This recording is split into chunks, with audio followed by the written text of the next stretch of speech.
الحمد لله نحمده ونستعينه ونستغفره ونؤمن به ونتوكل عليه ونعوذ بالله من شرور أنفسنا ومن سيئات أعمالنا من يهدي الله فلا مضل له ومن يضلله فلا هادي له ونشهد أن لا إله إلا الله وحده لا شريك له ونشهد أن سيدنا ومولانا محمدا عبده ورسوله صلى الله تعالى عليه وعلى آله وأصحابه وبارك وسلم تسليما كثيرا كثيرا.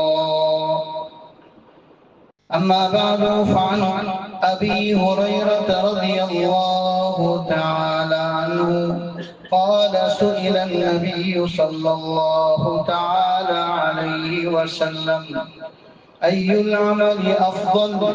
قال إيمان بالله ورسوله. قيل ثم ماذا؟ قال الجهاد في سبيل الله. قيل ثم ماذا؟ قال حج مبرور أو كما قال عليه الصلاة والسلام. حج کی فرضیت اور حج کے حکم کے سلسلے میں گزشتہ ہفتے کچھ باتیں عرض کی گئی تھی. روایت پڑھی گئی تھی خطبے میں کہ اسلام کی بنیاد 5 چیزوں پر رکھی گئی ہے.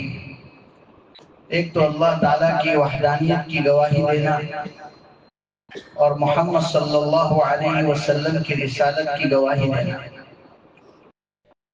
یہ بنیاد ہے. اسلام اس کے بغیر ممکن نہیں.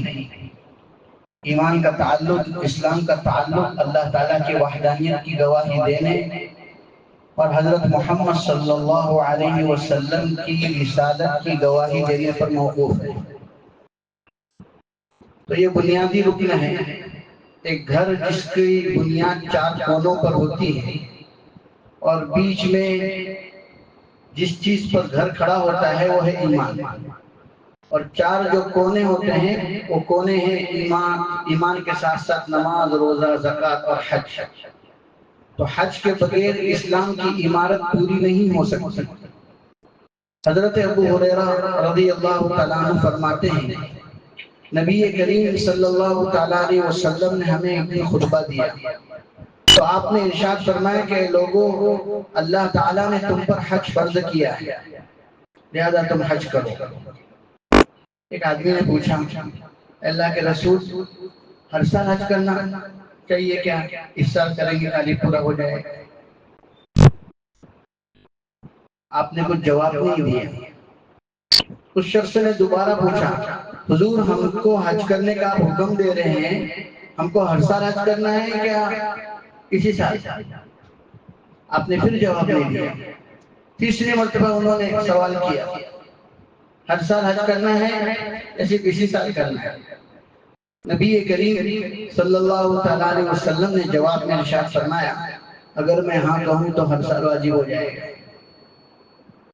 اگر میں ہاں کہوں تو ہر سال واجب ہو جائے گا اور ہر سال تمہارے پاس جانے کی استطاعت اور طاقت نہیں رہ سکتی. پھر آپ نے تنبیہ کرتے ہوئے ارشاد فرمایا جو چیزیں میں تمہارے سامنے پیش کر رہا ہوں اس کو سنا کرو. اس میں زبردستی سوالات پیدا کرنا، انبیاء کے سامنے سوالات پیدا کرنا اچھی چیز نہیں ہے.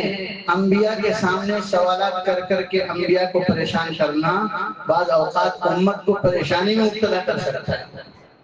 چنانچہ جب میں نے کہا کہ اللہ تعالیٰ نے فرض کیا ہے کہ تم حج کرو، جس کو اللہ نے طاقت دی ہے وہ جا کر کیا کرے؟ اب یہ اس میں زبردستی سوالات کرتے بیٹھنا کہ ہر سال کرنا ہے کہ نہیں کرنا ہے وغیرہ وغیرہ، تو ایسے سوالات کرنا مناسب نہیں تھا۔ اسی وجہ سے رسول اللہ صلی اللہ تعالیٰ علیہ وسلم 3 مرتبہ ان کے سوال پر خاموش رہے۔ بہرحال آپ نے فرمایا کہ فَإِذَا أَمَرْتُكُمْ بِشَيْءٍ فَأْتُوا مِنْهُ مَا اسْتَطَعْتُمْ، جب میں تمہیں کسی چیز کا حکم دے دوں جتنا تمہارے بس میں ہو اس کو کر گزرو۔ وَمَا نَهَيْتُكُمْ عَنْ شَيْءٍ فَدَعُوهُ، جس چیز سے میں تم کو منع کر دوں اس سے تم بچنے کی کوشش کیا کرو۔ تو اس حدیث سے یہ معلوم ہوا کہ حج کرنے کا حکم رسول اللہ صلی اللہ علیہ وسلم نے ہم سب کو دیا ہے۔ جس کو بھی جانے کی طاقت ہے اس کو چاہیے کہ وہ بیت اللہ کا حج ضرور کرے۔ اور جیسا کہ گزشتہ ہفتے عرض کیا گیا تھا کہ بیت اللہ کا حج کرنے میں جلدی کرے، یہ بھی مطلوب ہے، یہ بھی کیا ہے؟ مطلوب ہے۔ اس لیے کہ جوانی میں آدمی جو حج کرے گا وہ بڑھاپے میں نہیں ہو سکتا۔ بڑھاپے میں وہ طاقت نہیں رہتی کہ جس میں آدمی صحیح طریقے سے اعمال حج کو انجام دے سکے۔ آج تو جوان بھی تھک جاتے ہیں، بڑھاپے کی حالت کا کیا کہنا۔ اس لیے اللہ تعالیٰ نے اگر نوازا ہے ضرور حج کے لیے جلدی جانے کی کوشش کرنی چاہیے۔ گزشتہ ہفتے یہ روایت بھی پیش کی گئی تھی کہ حج کرو اس سے پہلے کہ تمہیں حج کے لیے جانے سے روکا جائے، تو وہ دن آنے سے پہلے پہلے ہم جلدی کریں اور اپنی زندگی کا یہ فریضہ پورا کرنے کی کوشش کریں۔ حضرت ابو ہریرہ رضی اللہ تعالیٰ عنہ فرماتے ہیں نبی کریم صلی اللہ تعالیٰ علیہ وسلم سے پوچھا گیا کون سا عمل سب سے زیادہ فضیلت والا ہے؟ آپ نے ارشاد فرمایا ایمان باللہ ورسولہ، اللہ اس کے رسول پر ایمان رکھنا سب سے اونچا عمل ہے۔ ظاہر ہے کہ اس سے بڑھ کر اور کوئی عمل نہیں ہے اللہ اس کے رسول پر یقین رکھنا۔ پھر پوچھا گیا کہ اس کے بعد کون سا عمل سب سے زیادہ فضیلت والا ہے؟ حضور نے جواب میں فرمایا الجہاد فی سبیل اللہ، اللہ کے راستے میں اللہ کے کلمے کو بلند کرنے کے لیے، اللہ تعالیٰ کی بات کو آگے بڑھانے کے لیے اور دنیا میں اسلام کو پھیلانے کے لیے دشمنان اسلام سے اللہ کے راستے میں لڑائی لڑنا، یہ سب سے اونچا عمل ہے۔ قیل ثم ماذا، پوچھا گیا پھر کون سا عمل سب سے زیادہ فضیلت والا ہے؟ ارشاد فرمایا حج مبرور، حج مبرور یہ سب سے اونچا عمل ہے۔ نبی کریم صلی اللہ تعالیٰ علیہ وسلم کو مختلف موقعوں پر مختلف سوالات کیے گئے اور مختلف موقعوں پر آپ نے مختلف جوابات دیے۔ آپ کو پوچھا گیا کون سا عمل سب سے زیادہ افضل ہے؟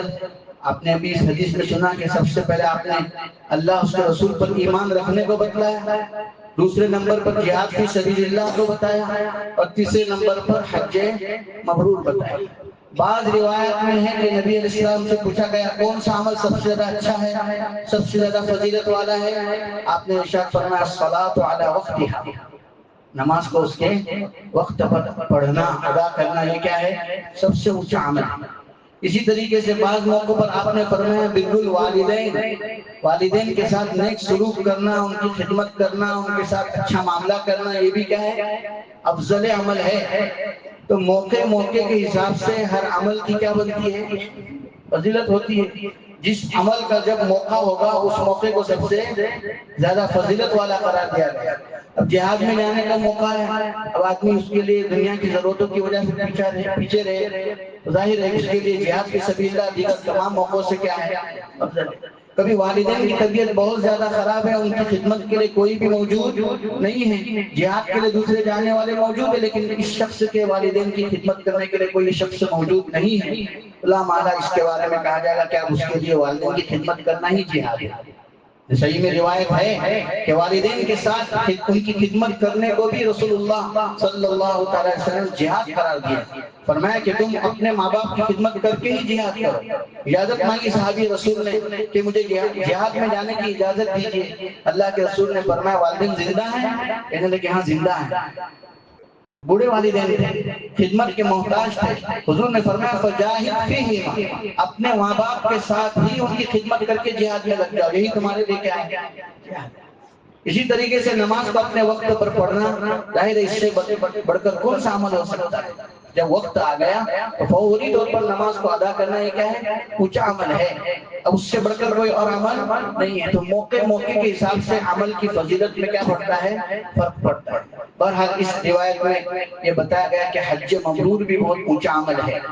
حج مبرور کس کو کہتے ہیں؟ حج مبرور کا ویسے معنی آتا ہے نیکیوں والا حج، لفظی معنی کیا ہے؟ نیکیوں والا حج۔ اس کے لیے چند شرطیں علماء نے ذکر کی ہے کہ حج مبرور بنتا کب ہے۔ سب سے پہلے حج مبرور کے لیے شرط یہ ہے کہ آدمی کا حج اللہ کے لیے ہو، خالص اللہ کے لیے۔ اس کے لیے خالص اللہ کے لیے، جیسا کہ گزشتہ ہفتہ عرض کیا گیا تھا کہ حج یہ ایسی عبادت ہے جس میں آدمی چھپا نہیں سکتا۔ اب چھپا نہیں سکتا، سب کے سامنے جب کھل کر آئے گا تو اس میں آدمی اپنی نیت کو ٹٹول ٹٹول کر سنبھال کر آگے بڑھاتا رہے، کہیں ریا نہ آ جائے، دکھلاوے کا جذبہ نہ پیدا ہو جائے، شہرت کی بات پیدا نہ ہو جائے، بہت سنبھال کر آگے بڑھنا ہے۔ اسی لیے فرمایا کہ حج اللہ کے لیے خالص ہونا چاہیے، اس میں کوئی ریا نہ ہو، اس میں کوئی دکھلاوے کے اور شہرت کا جذبہ نہ ہو۔ گزشتہ ہفتے میں نے ایک روایت سنانی شروع کی تھی، ایک ہی جملہ سنا کر بات پھر دوسری جگہ چلی گئی۔ حضرت انس رضی اللہ عنہ کہتے ہیں نبی کریم صلی اللہ تعالیٰ علیہ وسلم نے ارشاد فرمایا ایک زمانہ ایسا آئے گا کہ میری امت کے مالدار لوگ حج کریں گے سیر و تفریح کے لیے، یحج اغنیاءہم للنزہہ واوساطہم للتجارہ، اور جو میڈیم لوگ ہوں گے، مڈل کلاس کے لوگ ہوں گے، وہ بزنس کے لیے اور تجارت کے لیے حج کریں گے، وفقراءہم للمسألہ، اور میری امت کے غریب اور محتاج قسم کے لوگ حج کے لیے جائیں گے، وہاں جا کر لوگوں سے مانگیں گے، مانگنے کے لیے جائیں گے، بھیک مانگنے کے لیے حج کریں گے۔ وَأَغْلَبُهُمْ لِلرِّيَاءِ، اور آخری جملہ فرمایا کہ امت کا اکثر طبقہ حج کرے گا شہرت کے لیے، ریاکاری کے لیے۔ اسی لیے حضرت عمر رضی اللہ تعالیٰ عنہ فرمایا کرتے تھے الوفد کثیر والحاج قلیل، کہ جماعت بہت بڑی ہے حاجیوں کی لیکن حقیقی حاجی اس میں کم ہے۔ اللہ تعالیٰ ہمیں حقیقی حج نصیب فرمائے۔ تو حج مبرور میں سب سے پہلی اور سب سے اونچی صفت کیا ہے؟ حج کس کے لیے ہونا چاہیے؟ خالص اللہ کی رضا کے لیے۔ دوسری صفت، دوسرا طریقہ، اس کی شرط یہ ہے کہ حج مبرور اس وقت ہوگا جبکہ حج نبی کریم صلی اللہ تعالیٰ علیہ وسلم کے بتائے ہوئے طریقے کے مطابق ہوگا۔ حج کے کل 3 طریقے ہیں، جس میں سے ایک حج افراد، دوسرا حج تمتع اور تیسرا حج قران۔ یہ 3 حج کے طریقے ہیں، ان میں سے کسی طریقے کے مطابق آدمی کا حج ہوگا تب جا کر کے وہ حج مبرور ہوگا، ورنہ حج مبرور نہیں کہلائے گا۔ تیسری جو عظیم ترین شرط ہے حج مبرور ہونے کے لیے وہ یہ ہے کہ آدمی حج جائز مال سے، حلال مال سے، مباح مال سے کرے۔ حرام مال سے حرام مال سے حج کر کے کیا فائدہ ہے؟ تو کیسا مال ہونا چاہیے؟ مباح اور حلال جائز مال ہونا چاہیے، تب جا کر کے وہ حج مبرور کہلائے گا۔ والرابع ان يجتنب فيه الرفث والفسوق والجدال، اور تیسری شرط یہ ہے کہ جب حج کے لیے جائے تو حج میں اگر بیوی ساتھ نہیں ہے تو اس سے تعلقات قائم نہ کرے۔ حج کا احرام باندھنے سے لے کر حج سے کہ احرام سے نکلنے تک اپنے بیوی سے تعلقات قائم نہ کرے، اسی طریقے سے کسی سے جھگڑا نہ کرے، کسی سے گالی گلوچ نہ کرے، اور کوئی گناہ اور معصیت کا کام نہ کرے۔ جب اس طریقے سے حج ادا کیا جائے گا تو یہ حج مبرور کہلائے گا۔ اور آگے ایک روایت آنے والی ہے والحج المبرور لیس له جزاء الا الجنہ، حج مبرور کا بدلہ تو جنت کے سوا کچھ نہیں۔ حضور فرمائے حج مبرور کا بدلہ جنت کے سوا، یعنی اگر حج مبرور کے بدلے میں کوئی چیز دینی چاہیے تو وہ جنت دینی چاہیے۔ حضور ارشاد فرمائے اگر کسی کو حج مبرور کے بدلے اس نے جس قربانی سے حج کیا ہے، یہ شرطوں کی رعایت کرتے ہوئے ان شرطوں کے مطابق جس نے حج کیا، ایسے آدمی کے حج کا بدلہ اگر کسی کو دینا چاہیے تو کیا دینا چاہیے؟ اس کو جنت ملنی چاہیے۔ اب ظاہر ہے کہ جنت ایسے حج کے بدلے میں ملے گی تو حج بھی ہمارا ایسا ادا ہونا چاہیے۔ لہذا اللہ سے یہ بھی مانگنا چاہیے، صرف حج نہیں مانگنا بلکہ کیا مانگنا چاہیے؟ اے اللہ حج مبرور عطا فرما۔ کیسا حج عطا فرما؟ حج مبرور عطا فرما۔ اللہ ہم سب کو توفیق عطا فرمائے۔ اسی طریقے سے ایک روایت میں ہے جیسا کہ ابھی ذکر کیا تھا، حضرت ابو ہریرہ کہتے ہیں العمرۃ الی العمرۃ کفارۃ لما بینہما، رسول اللہ صلی اللہ علیہ وسلم نے ارشاد فرمایا ایک عمرہ دوسرے عمرہ کے درمیانی اوقات کے ہونے والے گناہوں کے لیے کفارہ ہے۔ یعنی ایک آدمی جب عمرہ کرتا ہے اس کے بعد دوبارہ عمرہ کرتا ہے تو دو عمرہ کے بیچ ہونے والے جتنے گناہ اللہ تعالیٰ اس عمرہ کی برکت سے کیا کر دیتے ہیں؟ معاف کر دیتے ہیں۔ والحج المبرور لیس له جزاء الا الجنہ، اور حج مبرور کا بدلہ سوائے جنت کے اور کچھ بھی نہیں۔ اس حدیث کے ضمن میں علماء نے بات سمجھانے کے لیے لکھی ہے کہ اللہ تعالیٰ نے انسانوں کو پیدا کیا، انسانوں کو پیدا فرما کر ان کو اپنی اطاعت اور اپنی بات ماننے کا مکلف کیا، اور ساتھ میں انسانوں کے دشمن بھی لگا دیے ہیں۔ شیطان جیسا خطرناک دشمن ساتھ میں لگا دیا ہے، اور نفس کو ساتھ میں لگایا گیا۔ انسان کا اپنا جو جی ہے، یہ جی بھی انسان کو کیا کرتا ہے؟ گناہوں پر ابھارتا ہے۔ نفس امارہ جس کو کہتے ہیں، جو برائی کا بہت زیادہ حکم دیتا ہے۔ تو اب انسان ایک طرف تو اس کو کہا گیا کہ تم اللہ کی اطاعت کرو، دوسری طرف دشمن اس کے اوپر مسلط کر دیے گئے ہیں۔ اب لا محالہ انسان سے خطا تو واقع ہونی ہی ہونی ہے۔ چنانچہ اللہ تعالیٰ نے رحمت کا دروازہ کھول دیا اور انسانوں کے لیے توبہ کا دروازہ کھول کر سامنے رکھ دیا کہ اگر ان دونوں دشمنوں کی چال سے، ان کی مکر و فریب سے، ان کے بہکاوے سے، ان کے گمراہ کرنے سے انسانوں سے خطا اور غلطی ہو جاتی ہے تو میں نے دروازہ توبہ کا کھلا رکھا ہے۔ جس سے غلطی ہو جائے فوراً معافی مانگ لے، میں اس کو کیا کر دوں گا؟ معاف کر دوں گا۔ اس طرح جو ہے توبہ کے دروازے کو کھول دیا گیا۔ دوسری طرف انسان کو اطاعت کا چونکہ حکم دیا گیا ہے، ایک نیکی کرے گا تو اس کے بدلے 10 نیکیوں کا وعدہ کیا گیا۔ من جاء بالحسنۃ فلہ عشر امثالها، جو ایک نیکی کرے گا تو اس کی ایک نیکی 10 نیکیوں کے برابر ہے۔ اس طرح اللہ تعالیٰ نے انسانوں کی نیکیوں پر یہ رحمت فرمائی کہ ایک نیکی کرو تو 10 بنا دیں گے، اور گناہ کرو معافی مانگ لو ساری گناہوں کو کیا کر دیں گے؟ معاف کر دیں گے۔ اس طرح یہ اللہ کا احسان ہے۔ پھر اس پر اللہ تعالیٰ کا مزید احسان یہ ہے کہ اس نے ہمارے لیے موقع بموقع الگ الگ ایام، الگ الگ اوقات، الگ الگ جگہیں رکھی ہیں۔ رمضان کا مبارک مہینہ آ رہا ہے، رمضان کی مبارک راتیں آ رہی ہیں، ذوالحجہ کے مبارک دن آ رہے ہیں، محرم کے دن آ رہے ہیں، مختلف موقعوں پر روزے رکھے جا رہے ہیں، مختلف موقعوں پر عبادتیں کی جا رہی ہیں۔ یہ الگ الگ موقع، حج کے ایام رکھے گئے، الگ الگ دن رکھے گئے۔ جمعہ کا دن ہر ہفتے میں آتا ہے۔ پھر مکہ المکرمہ، مدینہ المنورہ اور مسجد اقصی اور دنیا بھر کی مساجد، یہ سب جگہیں ایسی ہیں جو متبرک ہیں کہ ان جگہوں پر آدمی جائے تو ان جگہوں پر جو کچھ مانگے گا اللہ اس کی ساری دعاؤں کو قبول کرے گا، اس کی گناہوں کو معاف کرے گا۔ تو اللہ تعالیٰ نے شروع سے رحمت در رحمت، رحمت در رحمت، اس طرح اللہ نے اپنی رحمتوں کا جو ہم پر دروازہ کھول رکھا ہے کہ کسی بھی ذریعے اور کسی بھی بہانے سے آدمی بس اللہ سے تعلق قائم کرے اور اللہ والا بن کر رہے۔ ابھی رمضان میں گیا تو کون سے دن عطا کیے؟ ایام حج عطا کیے۔ ابھی وہ دن پورے ہونے کو آئے تو ذوالحجہ کے مبارک دن آئیں گے، وہ ختم ہو جائیں گے تو فوراً محرم کے دن آ جائیں گے۔ اس طرح جو سلسلہ اللہ تعالیٰ نے جاری رکھا ہے کہ آدمی کسی ذریعے سے ان دنوں میں، ان مبارک جگہوں میں نیک کام کرے گا تو اللہ تعالیٰ گناہوں میں سے چھوٹے چھوٹے گناہوں کو تو یوں ہی معاف کر دے گا، چھوٹے چھوٹے گناہوں کو اللہ تعالیٰ یوں ہی معاف کر دے گا۔ ایک آدمی نے وضو کر لیا نماز کے لیے، آدمی نماز پڑھتا ہے، وضو کرتا ہے، حضور اکرم صلی اللہ علیہ وسلم نے اس کو مثال سے سمجھایا۔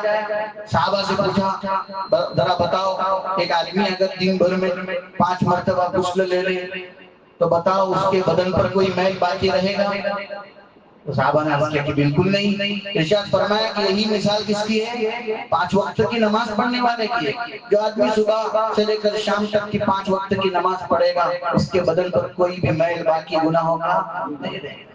وضو کرتا ہے آدمی، منہ سے کلی کرتا ہے، منہ کے گناہ جھڑتے ہیں، ناک میں پانی لگاتا ہے وہاں کے گناہ جھڑتے ہیں، چہرے پر پانی لگاتا ہے وہاں کے گناہ جھڑتے ہیں، ہاتھ دھوتا ہے وہاں کے گناہ جھڑتے ہیں۔ ایک وضو کا عمل، نیکی کا عمل کر رہا ہے، نماز پڑھنے کے لیے کر رہا ہے، اس کی برکت سے اللہ تعالیٰ گناہوں کو کیا کرتا ہے؟ بھلا دیتا ہے۔ اسی لیے شیخ الاسلام حضرت مولانا مفتی محمد تقی عثمانی رحمت برکاتہ فرماتے ہیں کہ یہ جو نیکیاں ہیں، جن نیکیوں پر گناہ کے معافی کی بشارت سنائی گئی ہے، آدمی کو چاہیے کہ اس کا دھیان رکھتے ہوئے جو اس پر عمل کیا کرے۔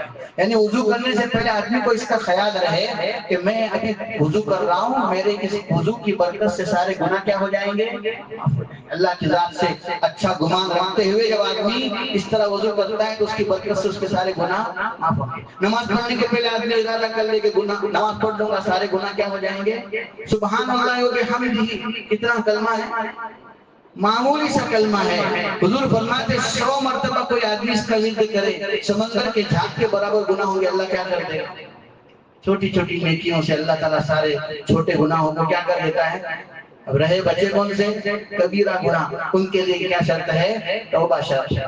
بہرحال یہ سمجھا کر یہاں یہ بات بتلانا چاہتے ہیں کہ عمرہ یہ بھی انہی عمل میں سے عمل ہے کہ اس سے گناہ کیا ہو جاتا ہے؟ معاف ہو جاتا ہے۔ ایک آدمی نے عمرہ کر دیا، اللہ تعالیٰ اس کی برکت سے اس کے سارے گناہوں کو معاف کرتا ہے۔ لیکن عمرہ کے ذریعے سے چھوٹے گناہ ہی معاف ہوتے ہیں، بڑے والے گناہ معاف؟ بڑے گناہ کو معاف کرنے کے لیے توبہ کیا ہے؟ شرط ہے۔ اگر ان گناہوں کا تعلق اللہ کی ذات سے ہے تو توبہ شرط ہے، اور اگر ان گناہوں کا تعلق بندوں کے حقوق سے ہے تو ان حقوق کی ادائیگی شرط ہے، اس کے بغیر وہ گناہ معاف نہیں ہوا کرتے ہیں۔ تو اگر گناہوں کا تعلق حقوق سے ہے، لوگوں کے حقوق سے ہے، تو ان کو ادا کرنا، ان حقوق کو پورا کرنا۔ اگر ہم نے کسی کو کچھ ستایا ہے، ہماری زبان سے کچھ ستایا تو اس سے معافی مانگ لی جائے، یا اگر معاف کرنے کے لیے سامنے والا تیار نہیں تو اسے کہا جائے کہ تم بدلا لے لو، جو بات ہم نے آپ کو کہی آپ بھی ہم سے کہہ دو، تاکہ معاملہ یہیں پر کیا ہو جائے؟ پھر ٹم ہو جائے، معاملہ ختم ہو جائے۔ یا اسی طریقے سے اگر ہم نے کسی کا جو مال کھایا ہے، کسی کے جو کوئی عزت پر حملہ کیا ہے، کسی کی جان پر حملہ کیا ہے، اس طرح کا بدلہ لے لیا جائے یا پھر سامنے والے سے معافی کا مطالبہ کیا جائے۔ تو اس طرح ہم اپنے حقوق سے جب دستبردار ہو جائیں گے تو ہماری کی ہوئی نیکیاں ہم کو اللہ تعالیٰ کے یہاں بخشوانے کے لیے کافی ہو جائے گی۔ اللہ تعالیٰ ہم سب کو توفیق عطا فرمائے۔ حضرت عائشہ رضی اللہ تعالیٰ عنہ عرض کرتی ہیں، فرماتی کہ میں نے پوچھا اللہ کے رسول، ہم جہاد کو افضل عمل سمجھتے ہیں، افلا نجاہد، تو کیا ہم جہاد نہ کریں؟ ارشاد فرمایا کہ افضل جہاد حج مبرور ہے۔ افضل جہاد کیا ہے؟ حج مبرور۔ اور بعض روایتوں میں فرمایا کہ عورتوں کا جہاد حج ہے۔ عورتوں کا جہاد کیا ہے؟ یعنی عورتوں کے لیے اللہ کے راستے میں لڑنے جانے کی ضرورت نہیں ہے، ان کے لیے حج کرنا ہی کیا ہے؟ جہاد کے برابر ہے۔ لہذا جن عورتوں کو اللہ تعالیٰ نے استطاعت عطا فرمائی ہے ان کو بھی چاہیے کہ وہ حج بیت اللہ کے لیے جانے کی کوشش کریں، اپنے حج میں جلدی کرنے کی کوشش کریں۔ اسی طریقے سے حضرت عائشہ رضی اللہ تعالیٰ عنہ کی ایک روایت یہ ہے کہ نبی کریم صلی اللہ تعالیٰ علیہ وسلم ارشاد فرماتے ہیں کہ اللہ تعالیٰ حج کی افضلیت اور حج کا حکم سمجھانے کے لیے یہ روایت لائی گئی کہ حج کے دنوں میں ایک دن آتا ہے عرفے کا۔ کون سا دن آتا ہے؟ عرفے کا۔ 9 ذی الحجہ کو عرفہ ہوتا ہے، تو اس ایک دن میں ما من یوم اکثر من ان یعتق اللہ فیہ عبدا من النار من یوم عرفہ، ایک عرفے کے دن میں اللہ تعالیٰ اپنے بندوں میں سے جتنے بندوں کی بخشش فرماتا ہے، کسی اور دن میں اتنے بندوں کی بخشش جتنا اس ایک دن میں اللہ تعالیٰ جہنم سے بندوں کو آزاد کر دیتا ہے اتنا کسی اور دن میں آزاد۔ تو جن لوگوں کو اللہ نے مان دیا ہے اگر وہ لوگ حج کو جائیں گے تو ان جہنم سے آزاد ہونے والوں میں ان کا نام لکھا جائے گا کہ نہیں لکھا جائے گا؟ اس میں ان لوگوں کو چاہیے کہ وہ کیا کریں؟ جلدی کریں، نہیں رہ جائیں گے، آئندہ کریں گے، 5 سال کے بعد کریں گے، بوڑھے ہونے کے بعد کریں گے، 40 عمر ہو جانے کے بعد کریں گے۔ یہ انتظار کرتے جو ہے حج ہمارا، یہ اس طرح ہمارا نام جن لوگوں میں لکھا جانا چاہیے۔ روایتوں میں ہے کہ اللہ تعالیٰ عرفات کے میدان میں جمع ہونے والے لوگوں کے ذریعے سے دوسرے بندوں پر فخر فرماتا ہے۔ اگر ہمیں اللہ نے توفیق دی ہے، ہمارے پاس ہے استطاعت، ہم جا سکتے پھر بھی نہیں جا رہے ہیں، تو جن کے ذریعے سے وہاں فخر ہونے والا ہے ان میں ہم اپنے آپ کو جانے سے کیا کر رہے ہیں؟ محروم کر رہے ہیں۔ یہ بہت بڑی محرومی ہے، اس لیے جن لوگوں کو اللہ نے نوازا ہے وہ ضرور حج کے لیے جانے میں جلدی کریں۔ اللہ تعالیٰ سب کو توفیق عطا فرمائے۔ حضرت ابن عباس رضی اللہ تعالیٰ عنہ فرماتے ہیں نبی کریم صلی اللہ تعالیٰ علیہ وسلم نے ارشاد فرمایا عمرۃ فی رمضان تعدل عمرۃ او حجۃ معی، رمضان کے مہینے میں عمرہ کرنا یہ میرے ساتھ عمرہ یا حج کرنے کے برابر ہے۔ جس آدمی نے رمضان کے مبارک مہینے میں عمرہ کیا تو اس کی فضیلت ایسی ہے جیسے رسول اللہ صلی اللہ علیہ وسلم کے ساتھ اس نے عمرہ کیا یا رسول اللہ صلی اللہ علیہ وسلم کے ساتھ اس نے حج کیا. کتنی بڑی سعادت کی بات ہے. یہ بھی مانگنے کی چیز ہے کہ اللہ تعالیٰ ہم سب کو رمضان میں عمرہ عطا فرمائے. رمضان کا عمرہ یہ بہت اونچا عمل ہے. اللہ تعالیٰ اپنے فضل سے ہم سب کو عطا فرمائے. حضرت ایک عورت نے عرض کیا کہ اللہ کے رسول ان فریضۃ اللہ علی عبادی فی الحج ادرکت ابی شیخا کبیرا لا یسقط علی الراحلہ فحج عنہ. ایک عورت نے پوچھا کہ اللہ کے رسول اللہ تعالیٰ کا فریضہ اپنے اس کے بندوں پر حج کے سلسلے میں اللہ نے لاگو کر دیا ہے. میرے والد بڑھاپے کی عمر کو پہنچے ہوئے لا يثبت على الراحلہ وہ سواری پر سوار نہیں ہو سکتے ہیں. ان کے پاس حج کرنے کی طاقت نہیں ہے. جا سکتے پیسے کے اعتبار سے طاقت ہے لیکن ان کے پاس سواری پر سوار ہو کر جانے کی طاقت نہیں ہے. وہ اپنے بدن سے جا کر وہاں حج بیت اللہ ادا نہیں کر سکتے ہیں. احج عنہم کیا میں ان کی طرف سے حج ادا کروں؟ حضور نے ارشاد فرمایا کہ حج کرو. ان کی طرف سے کیا کرو؟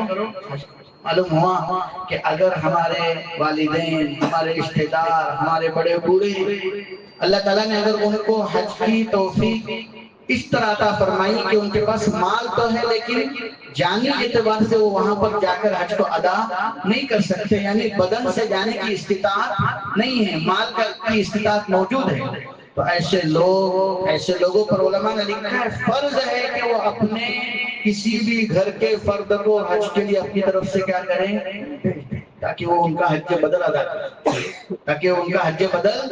کریں لہذا جو لوگ حج کے لیے خود نہیں جا سکتے ہیں ان کی یہ ذمہ داری ہے کہ اللہ تعالیٰ نے اگر ان کو مال و دولت سے نوازا ہے تو وہ اپنے کسی رشتہ دار کو جس کا حج ہو چکا ہے اس کو حج کے لیے بھیج دیا کریں تاکہ اس کی طرف سے حج ادا ہو سکے. اس حدیث سے ایک بات تو یہ معلوم ہوئی کہ حج کا جو فریضہ ہے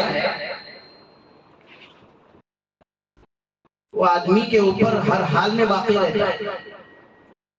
ایک تو ایک آدمی صحت مند ہے تبھی بھی اس کے ساتھ حج کا فریضہ باقی رہے گا لیکن ایک آدمی صحت اس کی خراب ہو چکا ہے بیمار ہو چکا ہے بوڑھا ہو چکا ہے جانے کی طاقت نہیں لیکن پیسہ ہے تب بھی حج کی فرضیت اس کے اوپر باقی ہے.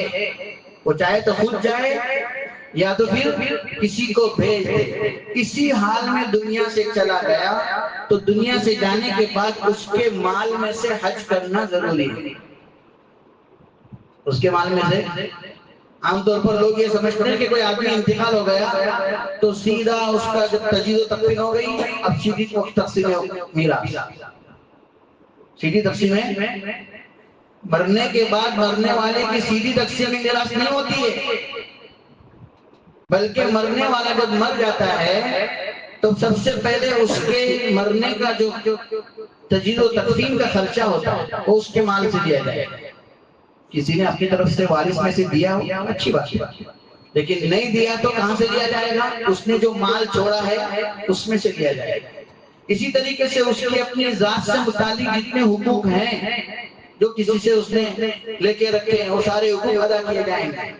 اسی طریقے سے اس کی زکوٰۃ باقی کچھ سالوں کی دینے کے لیے مالی کنڈیشن اس کے پاس اس پر زکوٰۃ فرض ہو چکی تھی لیکن دینے کے لیے کیش میں پیسہ موجود نہیں تھا تو جتنے سال کی زکوٰۃ باقی تھی وہ بھی اس کے وراثت کے مال میں سے دینا ضروری ہے.